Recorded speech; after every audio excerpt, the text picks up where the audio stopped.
G'day and welcome to another Space Engineers tutorial. Today we're getting bombarded by meteors, and it's all because I wanted to see just how much platinum you would need in order to get to space without using a single little bit of hydrogen. What we've got here is a tiny little deposit of platinum that came down via a meteor strike. And I wanted to see how much platinum we would get out of this, and if it's enough for us to get all the way up into space. Looks like I've got it all, and that's a total of 615. Now, that's not always how much you get, but in my testing so far, I've gotten at least 300 each time I've dug up one of these deposits. So, let's load up a game where we don't have meteor strikes killing my performance. And then we'll see if we can make it all the way to space. So now that we've gotten lucky, we've gotten a small amount of platinum from a meteor strike. Now we want to figure out if we can actually make it up to space. But first, we should probably look at how much platinum is required in order to make thruster components. On full realistic settings, which is what I've got set at the moment, a single thruster component is going to need 0.4 platinum ingots.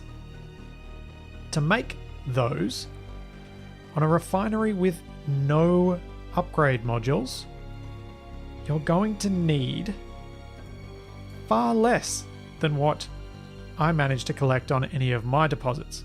You will actually only need 99 kilograms. On a refinery with full yield modules, you will end up needing half that. So if we move that there and move across 49.5, once we come back to these, you'll see that there will be 0.4 kilograms or 400 grams of platinum ingots in each of these. Just enough to create one single thruster component.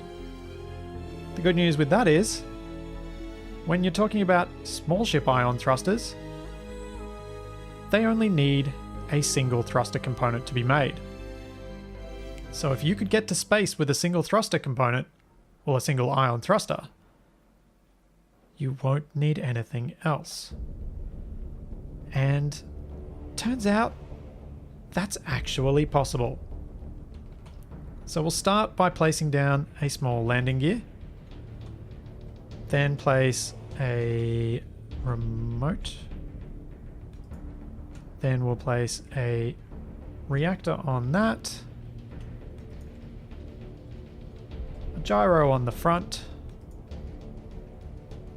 We need one atmospheric thruster for lift. And a single ion thruster for once the atmospheric can no longer lift us anymore. Then on top, all we need to do is turn on our inertial dampness so I can actually fly, because that was getting really awkward. Pop this seat on the front. We're going to need some uranium, and because I've activated creative mode, let's grab some uranium ingots. And that's with the Shift F10 menu. I should also, since I've got no oxygen on me at the moment, spawn in an oxygen bottle. Hopefully these spawn full. I actually can't remember.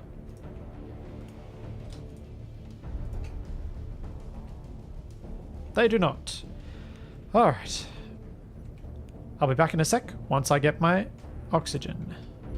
Now that I've got oxygen again, let's see if we can make it up to space. Let's hop in our chair. They're very odd looking craft. It's going to be very difficult to fly, but as long as we make sure we stay fairly vertical, we should be okay.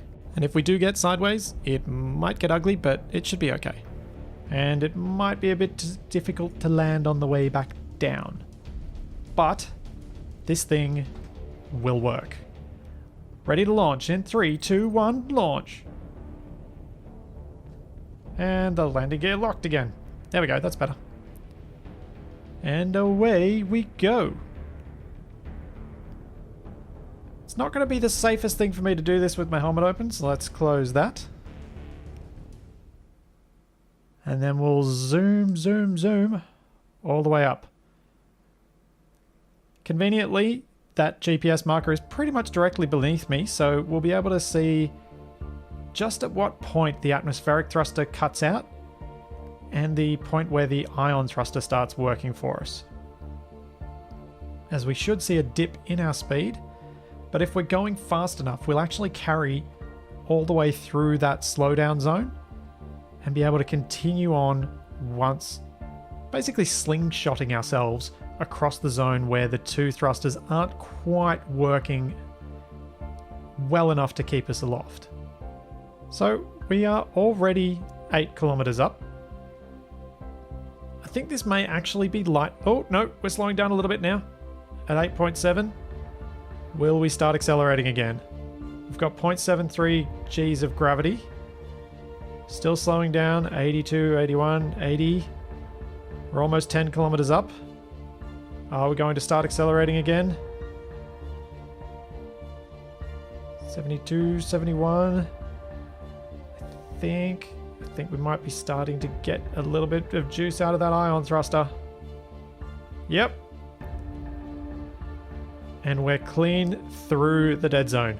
Now it's a straight run all the way to space. We're accelerating and we're good to go.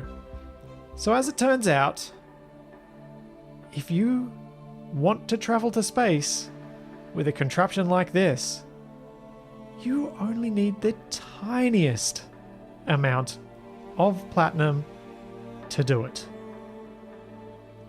It's not the most practical way of doing things though. So what if you've built an atmospheric ship and you want to work out how many ion thrusters you need to add to it to make it be able to travel across all zones of space without having to add a full hydrogen system to the ship, as that can be a bit more challenging design-wise, whereas adding a few ion thrusters might be a little bit more doable. As you can see, we're now 16 kilometers up. We're at full bore. That atmospheric thruster is doing nothing, and we are not decelerating. So, apart from the stopping problems, this makes it to space. So let's jump to our other testing platforms and start looking at what we can do to work out how many thrusters we need to get a ready-built ship all the way into space. A significant challenge of trying to work out how many ion thrusters you need for getting an atmospheric ship into space without using hydrogen is that the atmospheric thrusters lose their thrust somewhat gradually, and that means that the altitude they'll reach will be dependent on how much excess power you've got with your atmospheric thrusters. If you can just barely take off at sea level, then you're going to greatly struggle in getting a ship that's going to be powerful enough with ion thrusters in order to get to space. But if you're overpowered with your atmospherics, you'll, one, be able to slingshot really well, and two, you'll make it to a slightly higher altitude before your atmospherics are unable to counter the gravitational force on the vehicle. For this little example, we've got 8 small atmospheric thrusters on a 20-ton ship, or thereabouts. And we can get up to just shy of 6 kilometers above sea level. So every bit of thrust we add by adding ion thrusters will be taking over from what the atmospherics are doing. So it seems like a reasonable point for us to run these tests from. And we try and find out how many ion thrusters we're going to need at this altitude to stay aloft. I'm suspecting it's going to be a few. So we've got 25 there. Let's shut off our atmospheric thrusters and see if we float. No, we do not. So 25 small ion thrusters is not enough to make it into space if we don't slingshot. How about 35? Okay, 35 can hold and 35 can accelerate. Let's start removing these and see at what point we start to fall. So with, how many does that end up being? So that's 31 thrusters. That's going to be the absolute maximum you need. Because remember, the atmospherics are still providing thrust at this altitude, even if the ions allow us to push them up a bit higher. 31 is providing all of the thrust with no atmospherics involved at all, and they are still functional at this level. But if we work off that minimum, we will definitely make it to space. And that minimum lift amount is about 750 kilograms based on this test. So if you want to make sure that you can definitely make it to space and make it back safely, you're going to work off roughly that amount. From my previous testing using all of these different thruster types at sea level, we know that the large ion thrusters are actually still reasonably effective in atmosphere, but not enough to keep this afloat. So a single one is not enough for the 20,000 kilograms. What about 2? Still not enough. Now if I start adding a bit of extra weight to try and work out a closer estimate of how much these can carry, we're up to 23 tons. So it probably is somewhere in the order of 7.5 tons or 7,500 kilograms that each of these large ion thrusters can manage to get across this dead zone without needing any help from the atmospheric thrusters. Those are going to be the most you need. You will be able to get away with less. And for a lot of ships, having just slightly more ion thrusters than you have atmospheric thrusters will work. For a lot of my smaller ship designs, I was actually able to get away with a 1-to-1 match. So on the atmospheric welder design that we used in the blueprints video, that one, I was able to use a 1-to-1 perfect match of atmospheric thrusters to ion thrusters to get it to space. That's because it actually has quite a good lifting thrust and was able to slingshot itself really well up into space. It didn't work, however, with some of the designs that I tested from the workshop.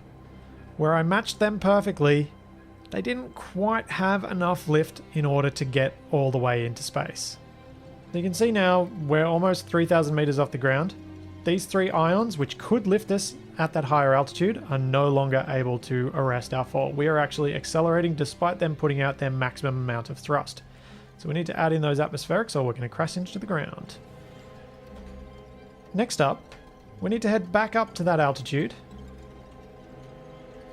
and test this with a large ship. We're now back at that altitude where our atmospheric thrusters are only barely able to move the ship upward. So it's time for us to test some ion thrusters on this little ship of ours.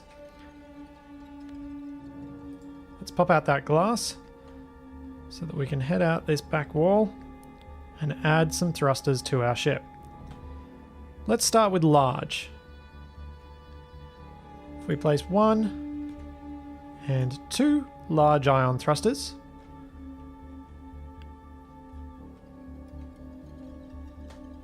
and turn off our atmospherics, we're able to hold, and we're able to lift. Slowly, but we're able to lift.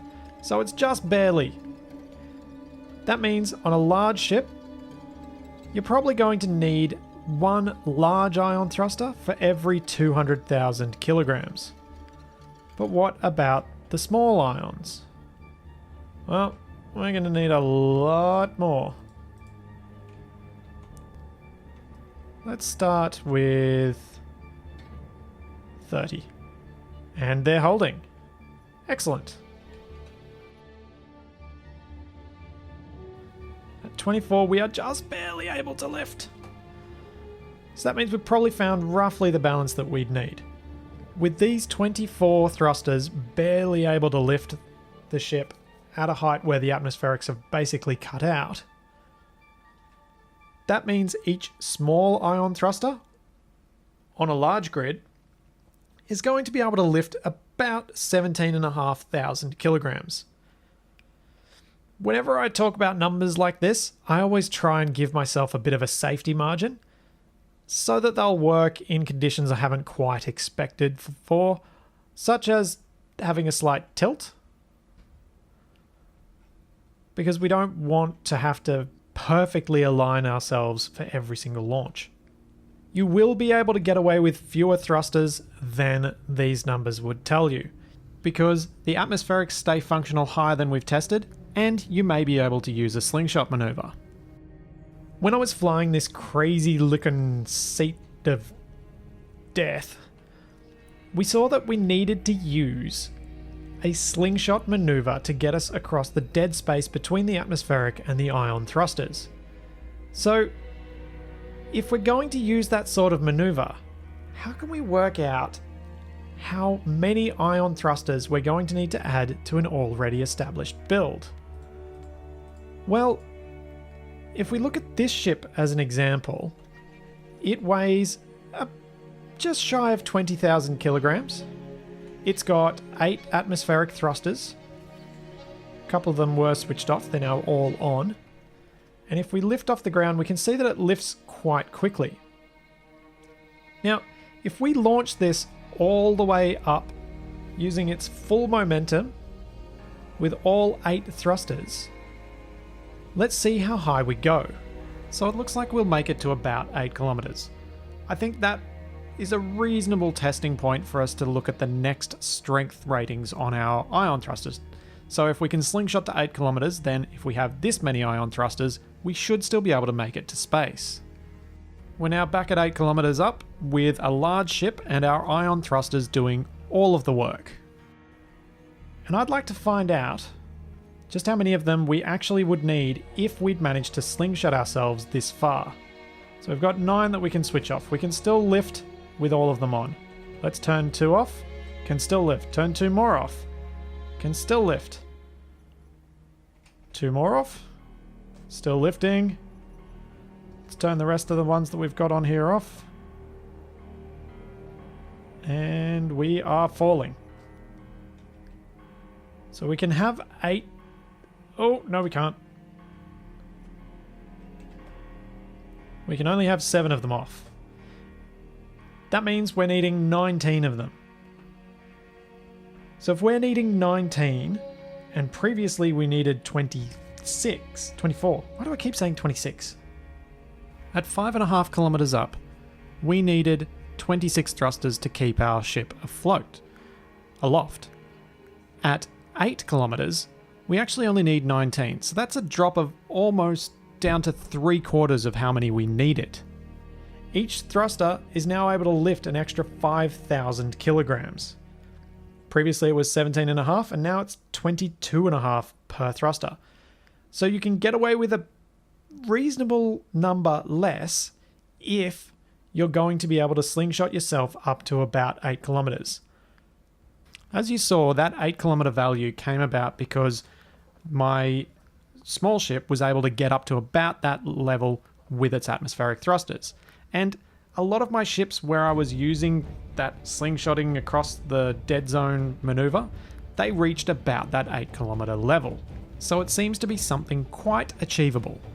And if you have ion thrusters and they're on, you'll be able to throw yourself even higher, because although they'll only be providing a small amount of thrust, they will be adding to the thrust that you've got available.